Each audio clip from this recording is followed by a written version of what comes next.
Now, Dr. Lakshmikant Bajpayee. उपसभापति जी, मैं आपका इस बात के लिए आभारी हूँ कि एक ऐसे महत्वपूर्ण विभाग पर और विषय पर जो संसार की मानवता के भविष्य की दृष्टि से महत्वपूर्ण विषय है, मुझे बोलने का अवसर प्रदान किया है। मैं अपने आदरणीय प्रधानमंत्री श्री नरेंद्र मोदी जी का इस बात के लिए आभार व्यक्त करना चाहता हूँ कि उनकी व्यक्तिगत चिंता इस मानव जाति के भविष्य को सुरक्षित रखने के प्रति है और तीसरी बार वो देश के प्रधानमंत्री बने, इसके लिए भी मैं उनको बधाई देना चाहता हूँ। बिजली भी मिले और कार्बन का उत्सर्जन भी जीरो हो, इस प्राथमिकता को ध्यान में रखकर इस विभाग की योजनाएं काम कर रही हैं।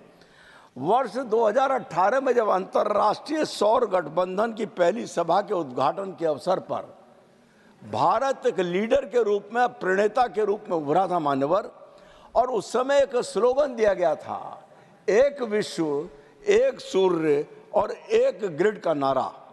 और उस समय 100 करोड़ रुपए का बजटीय प्रावधान करने के बाद इस पर काम को प्रारंभ किया था और सौर ऊर्जा के क्षेत्र में 26 गुना तक हम सौर ऊर्जा की वृद्धि पर पहुंच रहे हैं। यह बात भी इसमें साबित हो रही है। इस सरकार ने इस बात का लक्ष्य रखा है कि 2070 तक नेट जीरो कार्बन उत्सर्जन होगा और 8 लाख करोड़ रुपए का निवेश भी आएगा और 6 लाख लोगों को रोजगार भी मिलेगा। हाइड्रोजन, सौर ऊर्जा और तटीय पवन ऊर्जा के माध्यम से नेट जीरो उत्सर्जन पर सरकार ले जाना चाहती है। कोयला, तेल और गैस के आधार पर ऊर्जा के उत्पादन को सरकार कम करना चाहती है। 2030 तक 50 लाख टन वार्षिक हरित हाइड्रोजन की क्षमता को हासिल करने का लक्ष्य लेकर ये सरकार काम कर रही है मान्यवर। 125 गीगावाट ऊर्जा सौर ऊर्जा के, हाइड्रोजन ऊर्जा के माध्यम से वो पैदा करना चाहती है।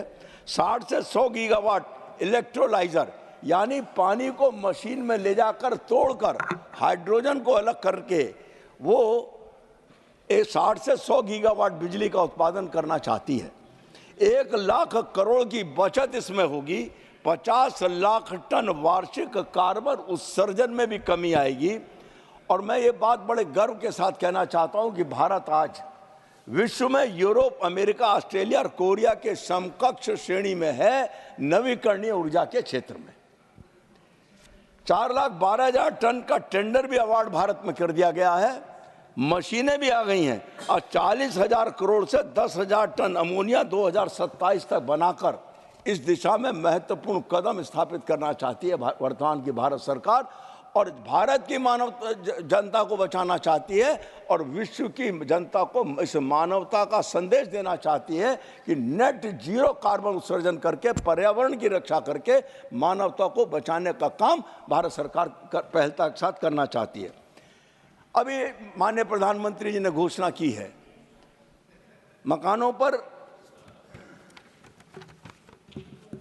ये रूफटॉप सौर ऊर्जा, 300 यूनिट बिजली का बिल जिन घरों पर आता है, इन घरों को उन्होंने रूफटॉप सौर ऊर्जा का साधन देने के लिए सरकार ने कहा है। 15,000 से लेकर 18,000 रुपए तक प्रत्येक परिवार की वार्षिक बचत होगी पैसे में। और रूफटॉप ऊर्जा से वो अपने घर की तो बिजली चलाएगा ही, जब आवश्यक बिजली से अधिक बिजली जो उत्पादित होगी वो ग्रिड में जाएगी, उसका पैसा भी उसको मिलेगा। यानी आजकल जो फैशन चला हुआ है निःशुल्क देने का, तो हम निःशुल्क भी देंगे, लेकिन उसके द्वारा स्वयं सौर ऊर्जा में जो किए गए इन्वेस्टमेंट के आधार पर उत्पादित बिजली को देंगे। मैं कुल मिलाकर इतना इस बारे में एक और विषय कहना चाहता हूं। 2030 तक 5 MMT हाइड्रोजन क्षमता, 50 लाख टन वार्षिक हरित हाइड्रोजन को उत्पादन करने का लक्ष्य लेकर सरकार काम कर रही है। 125 गीगावाट की संबद्ध नवीकरणीय ऊर्जा क्षमता को इससे करेंगे। मान्यवर, ग्रीन हाइड्रोजन और उसके डेरिवेटिव्स के उत्पादन के निर्यात से एक वैश्विक केंद्र बनाने की दृष्टि से हरित हाइड्रोजन मिशन को जो शुरू किया गया है, इस कार्य ग्रामीण क्षेत्र में किसानों के लिए भारत सरकार ने आदरणीय प्रधानमंत्री जी के नेतृत्व में पीएम कुसुम योजना लागू की है। पीएम कुसुम योजना जो मार्च 2019 में शुरू की गई थी, उसके माध्यम से सौर ऊर्जा के पंप स्टैंड अलोन, यानी अपनी सौर ऊर्जा से अपने ही पंप को चलाना, स्टैंड अलोन पंप की योजना सरकार ने प्रारंभ की थी। कृषि पंपों का सौरीकरण और उसके लिए वित्तीय सहायता प्रदान करना। एक और महत्वपूर्ण बात सरकार ने की है, गांव में जो बंजर परती भूमि है और कृषि भूमि से अतिरिक्त खेतों की भूमि है, उस पर ऊर्जा संयंत्र, सौर ऊर्जा के संयंत्र लगाकर किसान को सौर उद्यमी बनाने का भी सरकार ने जो लक्ष्य रखा है। और उससे दो फायदे, सौर ऊर्जा पैदा होगी, डिस्कॉम के लिए फायदेमंद होगी, और गांव के अंतिम छोर पर डिस्कॉम को बिजली मिलेगी तो पारेषण और वितरण का घाटा भी डिस्कॉम का कम होगा। मान्यवर, इस योजना के 3 घटक हैं। 10,000 मेगावाट के विकेंद्रीकृत ग्राउंड माउंटेड ग्रिड से जोड़े और सौर ऊर्जा के संयंत्र, 20 लाख स्टैंड अलोन और सौर ऊर्जा संचालित कृषि पंपों की स्थापना और 15 लाख ग्रिड से जुड़े हुए कृषि पंपों को सौर ऊर्जाकरण करना। इसके कार्यान्वयन एजेंसियों को जो 2% का CFA व सेवा शुल्क था, 34,422 करोड़ को केंद्रीय वित्त में शामिल करके और इसकी कार्यान्वयन की सीमा को 31/3/2026 तक बढ़ाने का काम सरकार के द्वारा किया है। डिस्कॉम जो कृषि सब्सिडी देता है किसानों के ट्यूबवेल पर, वो सब्सिडी देना कम होगा, यानी आर्थिक नुकसान या आर्थिक सब्सिडी देने के कारण जो डिस्कॉम को घाटा होता था, इससे वो कम होगा। और दिन के समय किसान को खेत पर मुफ्त बिजली उपलब्ध होगी। अभी पहले ये हुआ करता था, किसान को रात में घर से जाना पड़ता था उठकर अपने खेत को पानी देने के लिए। सौर ऊर्जा के कारण किसान को खेत पर बिजली दिन में मिलेगी, दिन में किसान खेत पर काम करेगा। और इसके लिए 70% किसान और 30% केंद्रीय सहायता की योजना भी सरकार ने बनाई है। मई 2024 में तक लगभग 2009 मेगावाट क्षमता स्थापित हो गई थी और 12,247 पंपों को सौर ऊर्जा से संचालित किया था। ये पीएम कुसुम निधि योजना के कुसुम योजना के माध्यम से ग्रामीण क्षेत्र में किसानों को नवीकरण ऊर्जा का उपयोग करना और नवीकरण ऊर्जा के उपयोग के माध्यम से किसान को काम करना। मैंने चर्चा की थी, 13 फरवरी 2024 को माननीय प्रधानमंत्री जी ने घोषणा की थी सूर्य घर योजना। प्रत्येक वो व्यक्ति अपने सौर ऊर्जा का पैनल लगाकर अपने घर की भी बिजली लेगा और घर की बिजली के साथ साथ ग्रिड को भी बिजली देने का काम करेगा। बिजली के बिलों की भी बचत होगी और बैंकों से 7% ब्याज पर मुक्त ब्याज पर सोलर पैनल लगाने के लिए सामान्य व्यक्ति को ऋण देने का भी काम किया गया है। और सबसे बड़ी बात यह है कि सरकारी तंत्र के झंझटों से मुक्ति दिलाने की दृष्टि से जन समर्थन विकसित किया गया है, जहां पर व्यक्ति अपना रजिस्ट्रेशन भी कराएगा और अपने या सौर ऊर्जा का पैनल लगाने के लिए वेंडर को भी उसी पोर्टल पर तलाशेगा और जिस वेंडर से चाहेगा उससे वो अपना काम कराएगा। 430 करोड़ रुपए की सब्सिडी इस पर सीधे लाभार्थी के खाते में। जुलाई 2024 तक 1,30,000 व्यक्तियों ने इसके लिए पंजीकरण कराया मान्यवर, और 15 लाख से अधिक उपभोक्ता आवेदन प्राप्त हुए हैं। 12,30,000 सौर रूफटॉप प्रणालियां भी स्थापित हुई हैं। 1 लाख करोड़ यूनिट बिजली इससे पैदा होने की संभावना है और 25 वर्ष के जीवन काल में 720 MMT कार्बन उत्सर्जन में कमी आने वाली है। 17 लाख प्रत्यक्ष नौकरियां इसके माध्यम से प्राप्त होंगी। और मैं सौर ऊर्जा परियोजनाओं के लिए 10,000 करोड़ रुपए का निर्धारण सरकार ने किया है और पीएम सूर्य घर योजना के माध्यम से सूर्य के इसके माध्यम से ये बिजली को प्राप्त करने का काम किया जाएगा। मान्यवर, 2030 तक गैर जीवाश्म यानी नॉन फॉसल नवीनीकरण हरित न्यूक्लियर स्रोतों से 500 गीगावाट बिजली की स्थापित क्षमता की ओर देश बढ़ रहा है।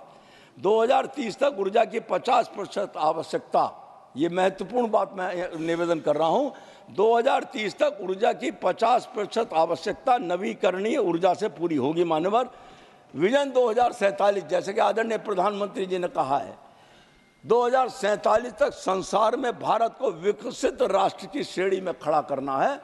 तो इस क्षेत्र में भी, नवीकरणीय ऊर्जा के क्षेत्र में भी 2047 तक भारत एक स्थान बनाएगा अपना। उसका भी विजन आदरणीय प्रधानमंत्री जी ने विकसित भारत के साथ दिया है। 1800 गीगावाट स्थापित गैर जीवाश्म क्षमता, गैर जीवाश्म ईंधन बिजली उत्पादन का 77% हिस्सा, 25 MMT ग्रीन हाइड्रोजन का उत्पादन, 200 प्लस गीगावाट RE उपकरण विनिर्माण, 25 गीगावाट इलेक्ट्रोलाइजर विनिर्माण। इलेक्ट्रोलाइजर पानी को विकेंद्रित तोड़कर हाइड्रोजन निकालकर और हाइड्रोजन का उपयोग करना।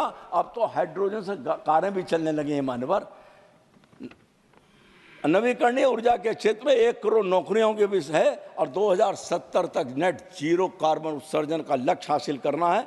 और इसके साथ साथ टैरिफ में भी कमी आने वाली है, टैरिफ में भी कमी आने वाली है। इसके अब अंतिम बात मैं एक और कहना चाहता हूं मान्यवर, सौर ऊर्जा के साथ साथ समुद्री तटों पर अपतटीय पवन ऊर्जा की उपलब्धियां भी एक महत्वपूर्ण आयाम है नवीकरणीय ऊर्जा के क्षेत्र में। भारत में लगभग 7600 किलोमीटर जो भारत की भूमिगत समुद्र तट, गुजरात और तमिलनाडु में इसको चिन्हित किया है। गुजरात और तमिलनाडु के तट पर प्रत्येक क्षेत्र की पहचान हुई है।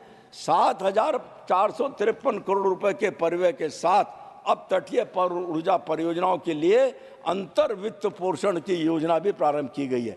1 गीगावाट ऐसी परियोजनाओं की स्थापना, कमीशनिंग के लिए 6853 करोड़ की व्यवस्था की गई है। अब तटीय पवन ऊर्जा से जो बिजली प्राप्त होगी उसको 4 रुपए यूनिट पर सरकार खरीदेगी।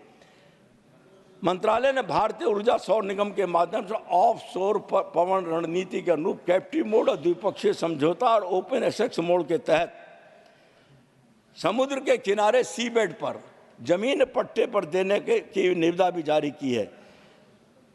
मान्यवर, नवीकरणीय ऊर्जा उत्पादन की क्षमता में भारत एक विश्व गुरु के रूप में धीरे धीरे स्थापित हो रहा है। जहां सौर ऊर्जा के क्षेत्र में 26% की वृद्धि हो चुकी है और हम इसको 7% वृद्धि करना चाहते हैं, वहीं आज भारत पवन ऊर्जा के क्षेत्र में भी दुगनी की क्षमता को प्राप्त कर चुका है। आज पवन नवीकरणीय ऊर्जा की आवश्यकता क्यों है? कोयले से, तेल से और गैस से बनने वाली जितनी ऊर्जा के प्लांट हैं, इनसे कार्बन का उत्सर्जन होता है। कार्बन के उत्सर्जन के कारण वातावरण और पर्यावरण प्रभावित होता है। पर्यावरण प्रभावित होने के कारण मानवता त्रस्त होती है। इसीलिए इस नवीकरणीय ऊर्जा के माध्यम से जहां हम बिजली का काम अपना पूरा करेंगे, वहाँ हम मानवता की भी रक्षा करने का काम करेंगे, पर्यावरण की रक्षा करने का भी काम कर रहे हैं। कुल मिलाकर मुझे इस बात पर कहना, मैं धन्यवाद देना चाहता हूँ माननीय मंत्री जी को और माननीय प्रधानमंत्री जी को। इस नवीकरणीय ऊर्जा के क्षेत्र में और इस प्लेटफॉर्म से राज्यसभा के माध्यम से देश की जनता से भी अपील करना चाहता हूँ, अधिकतम अपनी छतों पर सरकारी सहायता लेकर रूफटॉप पर सौर ऊर्जा के पैनल लगाएं, अपनी भी बिजली बनाएं और अपनी अतिरिक्त बिजली को बेचें और उसके कारण उस पर तेल, गैस और कोयले पर आधारित बिजली की खपत को कम करें, जिससे कि उसकी खपत कम होगी, आवश्यकता कम होगी, तो धीरे धीरे वो प्लांट बंद होंगे और नवीकरणीय ऊर्जा के ऊपर देश काम करेगा। इतना ही मुझे इसमें कहना था। धन्यवाद। धन्यवाद माननीय वाजपेयी जी। माननीय श्रीमती रंजीत रंजन।